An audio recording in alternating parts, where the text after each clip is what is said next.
All of them are well equipped with different kinds of weapons, and all are experienced in military science. Purport by Srila Prabhupada. As all of them are well equipped with different kinds of weapons.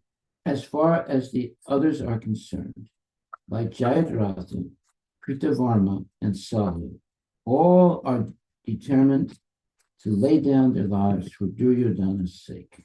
In other words, it is already concluded that all of them would die in the battle of Kurukshetra for joining the party of the sinful Duryodhana. Duryodhana was, of course, confident of his victory on account of the above mentioned combined strength of his friends. Well, who were his friends?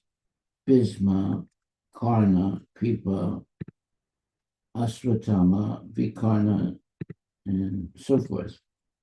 So there's a very important point here that is that in life, we have to make decisions who we associate with. And if we associate with people who do not have impeccable, let's say, Krishna conscious credentials, in other words, they're following the rules and regulations, they are humble and gentle and meek, but yet firm in their determination to follow strictly Srila Prabhupada's instructions. That's called good association. What's being said here is that uh, when you have people like where it says there are many other heroes who are all prepared to lay down their lives for my sake. That's Duryodhana's sake. All of them are well equipped with different kinds of weapons, and all are experienced in military science. Well, that's a fact. But the problem is, there's a problem with Duryodhana. He is good in many, many ways.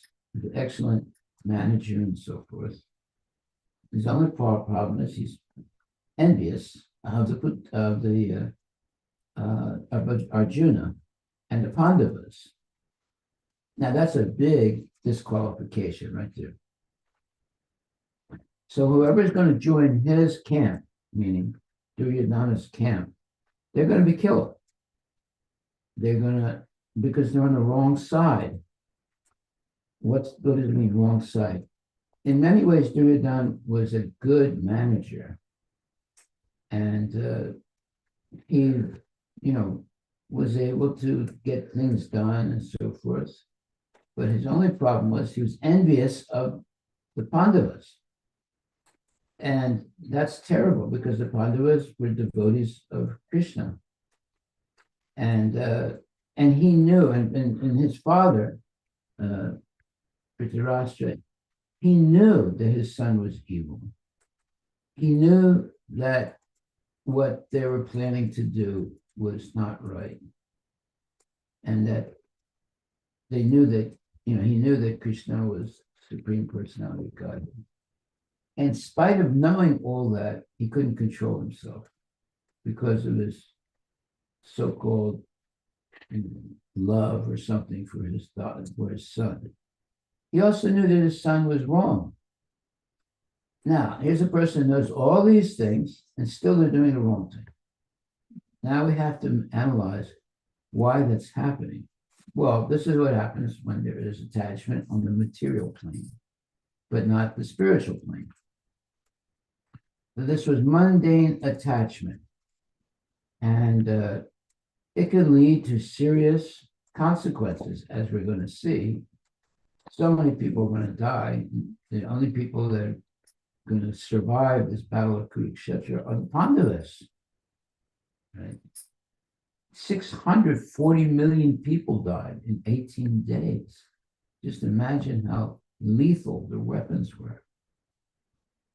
And unfortunate, why should so many people die? Well, because they're following the wrong person, right? They might have different reasons why they're following the wrong person, but they're still following the wrong person. That was Duryodhana. And what's interesting is even after the battle was over, And so many people died, and all the 100 sons of Dhritarashtra and his wife Gandhari were dead. That Dhritarashtra had, let's say, the weakness of mind to take shelter of the Pandavas. And then Vidura came and said, look, you can't do this. After this terrible battle, all your sons have been killed. And now you and your wife should go and do tapasya and just to try and get some forgiveness for all the carnage that's been done because of your weakness of not being able to control your son. And then you should go. You should pray to Krishna and try and purify yourself. Maybe you can go back to Godhead, but you're not going to be sustained by the Pandavas who just killed all your sons. It doesn't make sense, Anyway, you're older now, so you should get much more serious. And they took his advice. They took Vidura's advice. Okay, so when it says here, it is already concluded that all of them, that means Jayadratha, Kritavarma, Salya, and Duryodhana, and so forth, they would all die in the battle of Kurukshetra for joining the party of the sinful Duryodhana. What was Duryodhana? A sin? He was envious of the Pandavas. And he cheated in a dice game. These were Kshatriyas, so they could, if the Kshatriyas ever, challenged to fight, he would fight. Or if he was challenged to gamble, he would gamble also. So the Pandavas were Yudhisthira and so forth, were challenged for a game of dice, and they lost. And they lost everything. They lost their kingdom, and they also lost Draupadi. But then they were sort of forgiven by Duryodhana or by the fathers. It wasn't right. Dhritarashtra can, intervene and say, okay, we're going to annul this loss. But then Duryodhana went back to his father and really was complaining and just begging him, let's have another game of dice. And so finally the father gave in, and the dice were done by this cheating Shakuni. Yes, Shakuni, cheating nonsense Shakuni. And Yudhisthira knew that they were going to cheat again. He knew it. But he had respect for Dhritarashtra, who was, Pandu's was a brother.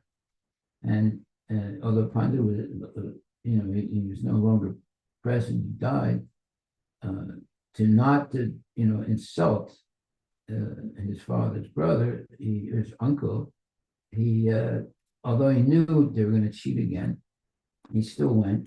And of course they cheated. And now, this time, they were going to strip Draupadi. And she had no hope, but she was praying to Krishna. At first by holding her sari, praying to Krishna.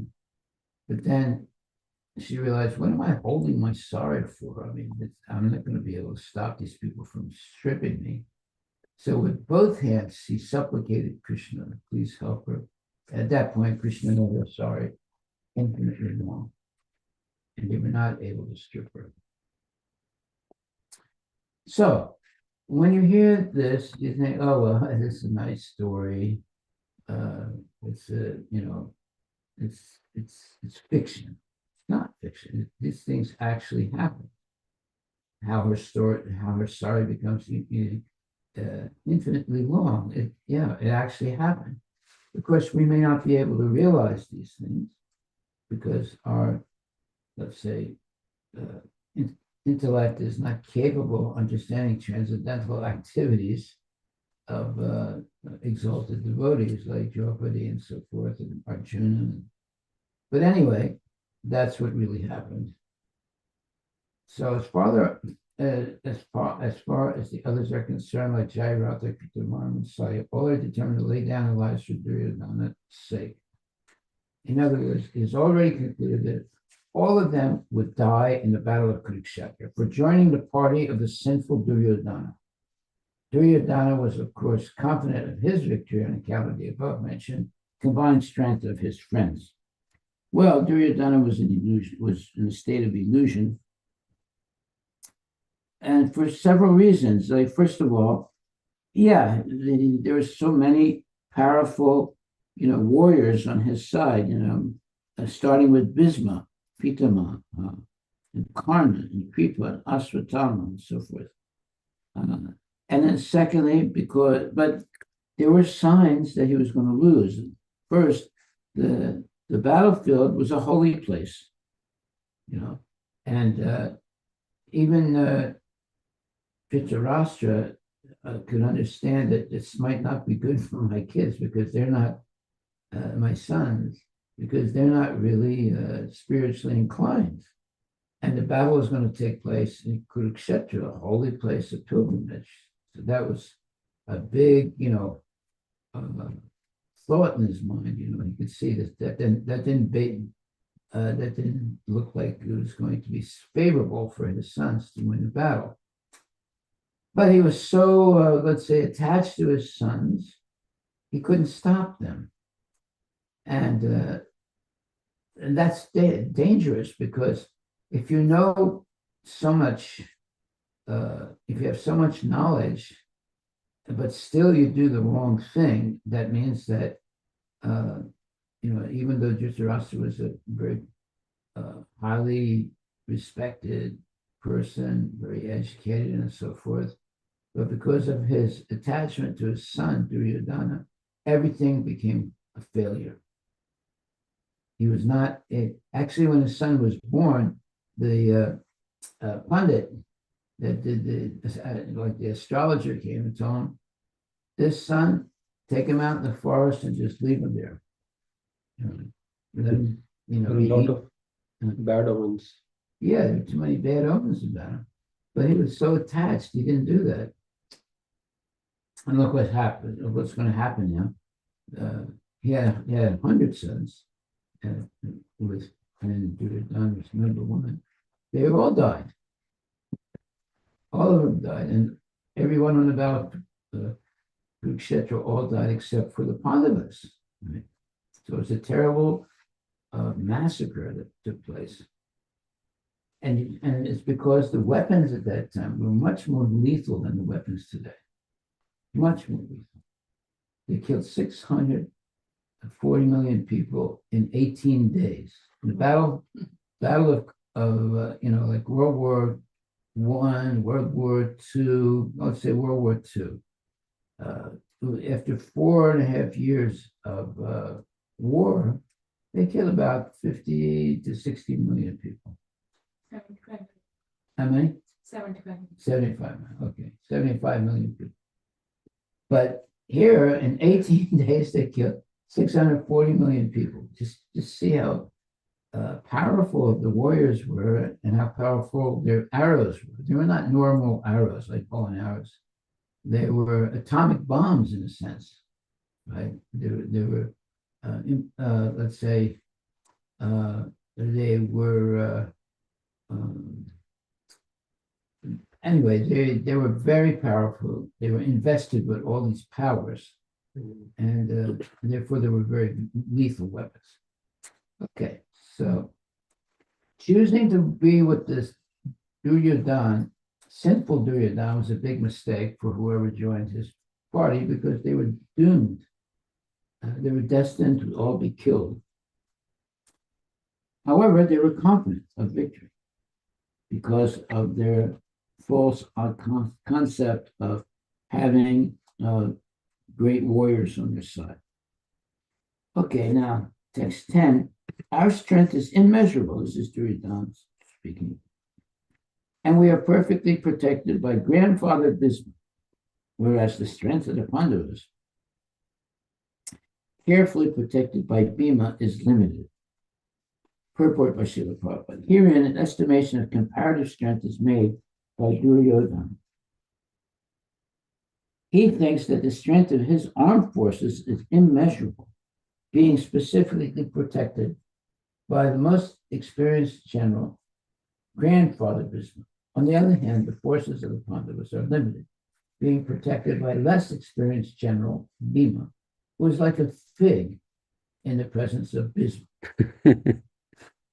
Duryodhana was always envious of Bhima because he knew perfectly well that if he should die at all, he would only be killed by Bhima. But at the same time, he was confident of his victory on account of the presence of Bismarck, who was a far superior general. His conclusion that he would come out of the battle victorious was well ascertained. Yeah, it looked really good and plausible and something that could happen, in the right way for them.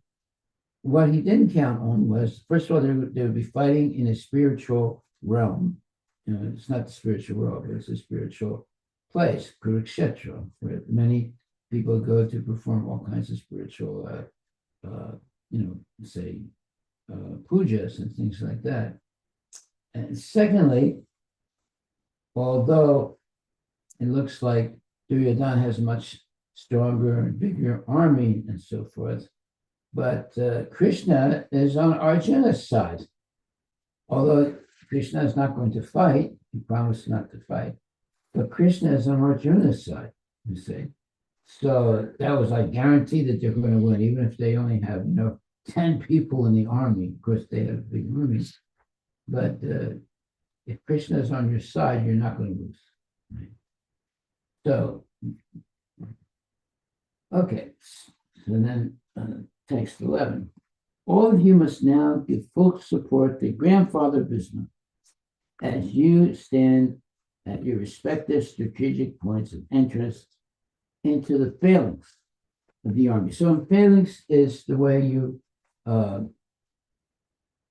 position your soldiers so that it's almost impenetrable, right? So it's an art to establish a phalanx of soldiers to have an impenetrable line of either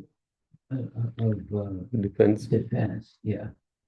And now the whole idea is to break that phalanx and then get behind the enemy and then destroy him. All of you must now give full support to Grandfather Bismarck as you stand at your respective strategic points of entrance into the phalanx of the army. Purport by Srila Prabhupada. Duryodhana, after praising the prowess means the strength of Bismarck, further considered that others might think that they had been considered less important. So in his usual diplomatic way, he tried to adjust the situation in the above words. He emphasized that Bhismadeva was undoubtedly the greatest hero, but he was an old man, so everyone must especially think of his protection from all sides. He might become engaged in a fight. Enemy might take advantage of his full engagement on one side. Therefore, it was important that other heroes not leave their strategic positions and allow the enemy to break the phalanx. There it is, break the phalanx. Duryodhana clearly felt that the victory of the Kurus depended on the presence of Bhismadeva. He was confident of the full support of Bhismadeva and Dronacharya in the battle because he well knew that they did not even speak a word when Arjuna's wife, Draupadi, in her helpless condition, had appealed to them for justice while she was being forced to appear naked in the presence of all the great generals in the assembly.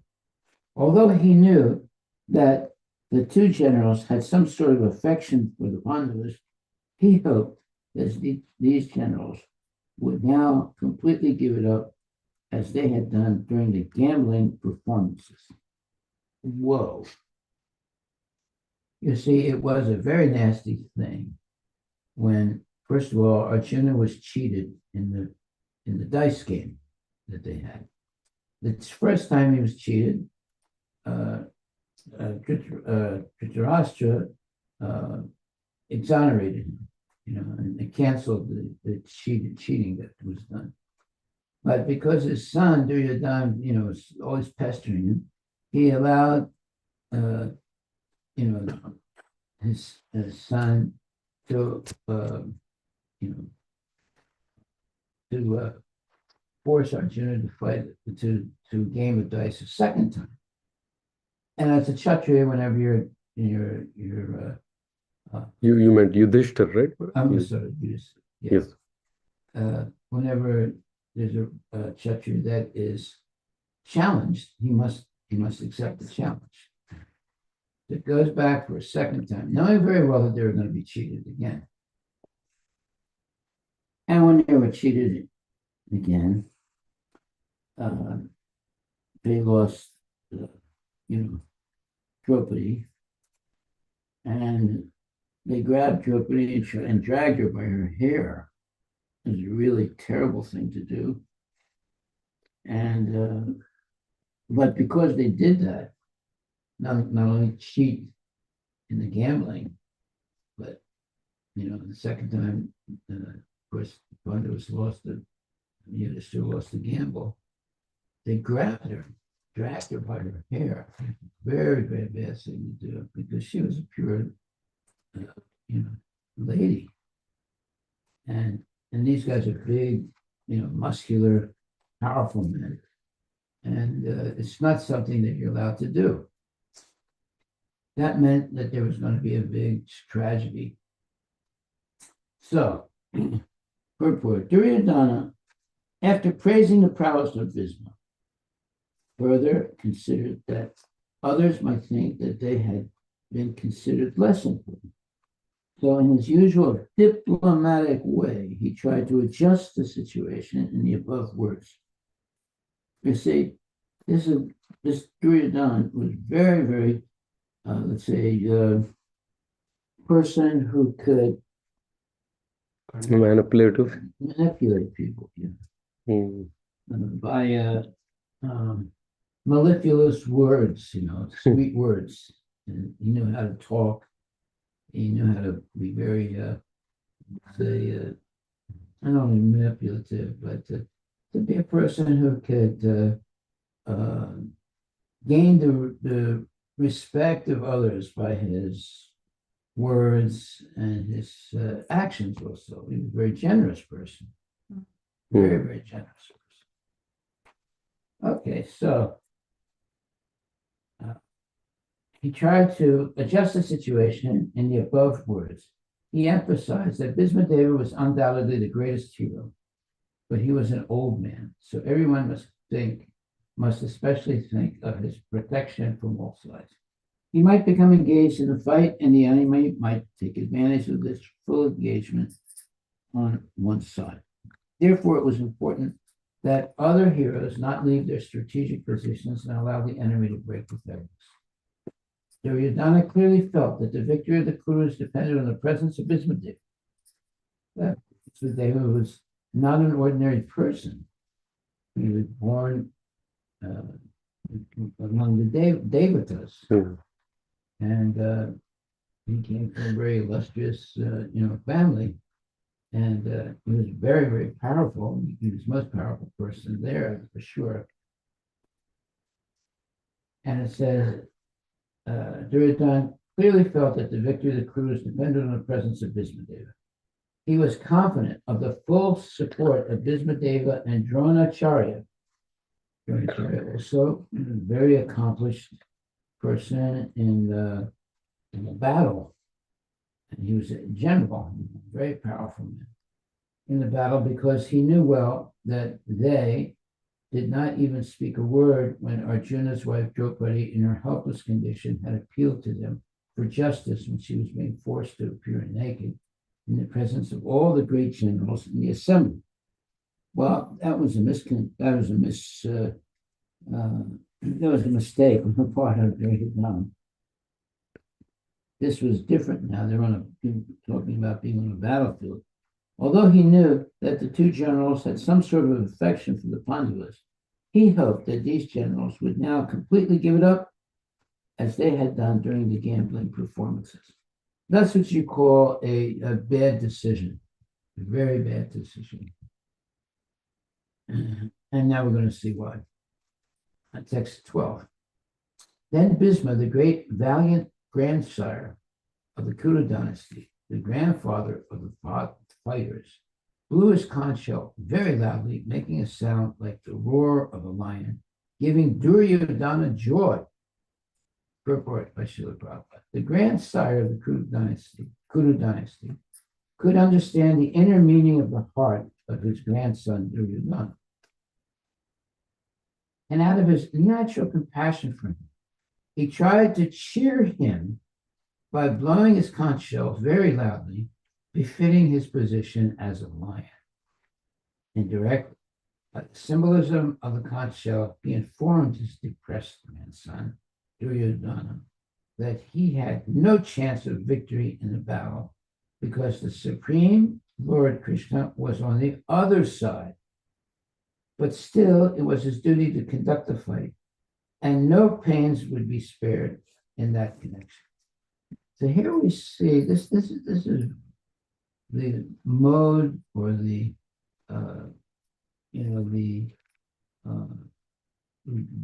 adherence to duty.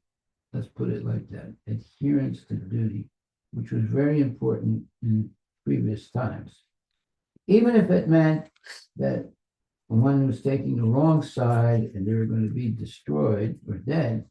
Still, they acted as a matter of duty, because these were real kshatriyas. They were not afraid to die, and they actually looked forward to a battle. That's what they were trained for, right? So it's like, you train yourself to become a good basketball player, so you can't wait to play basketball, right? And show your abilities. So it's the same thing with these kshatriyas. They look forward to fighting, and they also know that it's fight to the death. But they never die with a wound to their back. That means they were chickens. And so it's very important that they die, facing the enemy. Okay, so we're near the end. Let's finish this. So Duryodhana was somewhat depressed by seeing the failings of the Pandavas, and he had really no chance of victory in the battle because Lord Krishna was on the other side. But however, Bhisma, to cheer up Duryodhana, he blew his conch shell in a very, very loud way. It says, but still, it was his duty to conduct the fight, and no pains would be spared in that connection. Well, these are the qualities of real kshatriyas. Even though they know they're going to die, they put, they're going to fight, and it's glorious to die on a battlefield. If you die in a fair fight on a battlefield, you'll go to the heavenly planet. You won't go back to God, but you go to heavenly planets because it's a very noble thing to do. Okay, we'll stop right there. Any questions? Maharaj, Yeah. and does Krishna worry about the sinful people? Worry about them? Let's see. Does he care about them? Is that what you mean? worry about them, thinking that why these people are not coming to the mode of witness, or they're still remaining in the ignorance. First of all, understand Krishna is the one who organizes these battles. Mm. I mean, he doesn't tell everyone he's organizing it, but he makes situations such that He's they orchestrating. get on the battlefield. And too long he's been in the battlefield ready to kill each other. And there's reasons for that. When there's, Yada Yada Hi Dharma said, Glanir Bhavati Bharata, Abhiswanama Dharma said, Srujam Yahoo. yeah, when there's too many, like suras, let's say, too many people that are not following the rules and regulations of Krishna consciousness, he organizes the battle so that they'll come and then two sides will kill each other, and it lessens the burden of sinful people in the world. So whenever you see these big battles, it's God that has organized it. They don't realize it. It's a fact. So that is purification, because those people that die on the battlefield, they're purified. And even if they are very, very nasty people, at least they get purified by being killed, and their next life will be better, a better life. And they get a chance to, leave their body and make up for a lot of the sins that they've committed, and then take birth again. And hopefully this time they don't make the same mistake. They might not remember the mistakes they made, but or they have to go through, many births and deaths to come back to the human form of life and now have another chance. So war is organized by God to lessen the burden of sinful people. Let's put it like that. And unfortunately, some people go to war happily, they can't wait for it, because they enjoy, the excitement of the battle. But if they die, fighting, in proper, without violating the rules of battle, they go to heaven planets. If they break the rules, then they're going to have a lot of suffering when they die. If you follow the rules, then you're killed.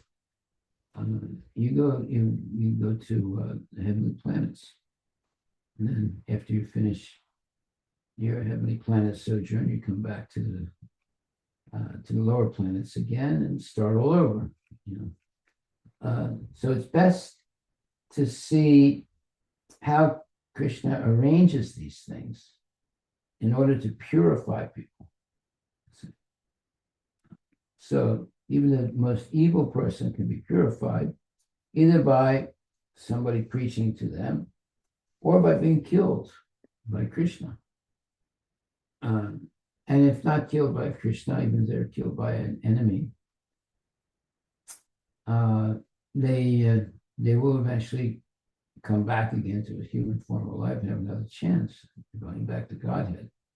So if you see it from that point of view, although war is hell, war is really bad, especially today. They don't follow any rules and just have all these weapons of mass destruction. But the soul is eternal, so you cannot really kill anyone. And they get purified by being killed to a certain degree. And they'll have another body and another chance to be a human being. And not make the same mistakes. So we shouldn't be disturbed by these things because some people are hell-bent on fighting. You can't stop them, because they've been groomed to fight and kill. So there is a question by Manish Prabhu. Yes. Would the soldiers dying in today's modern wars also have the same destiny? that is. Yes, and they're not being killed by Krishna. They're not seeing Krishna on the battlefield, but they are getting purified to a certain degree by being killed on the battlefield. Now, if they break all the rules and regulations of, let's say, war, they're going to suffer for that. And if they fight, according to the rules of the battle, they get purified by dying and higher birth, or at least another human birth, to correct themselves. War is organized by Krishna. Hmm. It's not that, whenever there's, let's look this verse up. Yada yada hi dharma sera glanya bhavati bhavata. This is fourth chapter. This is the second chapter. Second.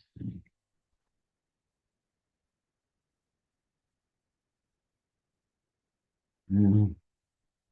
This is the fourth chapter. This is the fourth chapter. Yeah. Fourth chapter, 7th.